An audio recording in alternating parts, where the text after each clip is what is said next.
Hello friends, in today's video I'm gonna be walking through how to unfollow everyone at once on Instagram. So first of all we need to install our app. So open your Play Store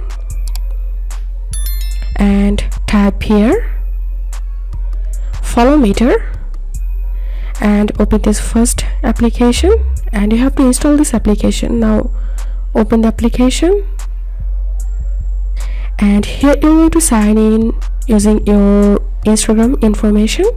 So sign in into your Instagram account here. Now tap on this three line and select don't follow me back, and now you can select unfollow 50 people from top, or you can select unfollow 50 from bottom. So I'm going to selecting here unfollow 50 from bottom.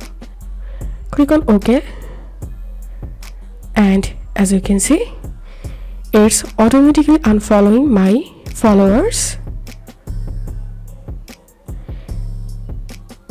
So that's how you can do it.